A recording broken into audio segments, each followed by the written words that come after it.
இந்திய நாடு என் வீடு, இந்தியன் என்பது என் பேரு. இந்திய நாடு என் வீடு, இந்தியன் என்பது என் பேரு. எல்லா மக்களும் என் உறவு, எல்லோர் மொழியும் என் பேச்சு.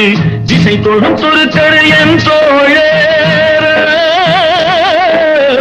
அல்ஹம்துலில்லாஹி ரப்பில் ஆலமீன் அர்-ரஹ்மானிர்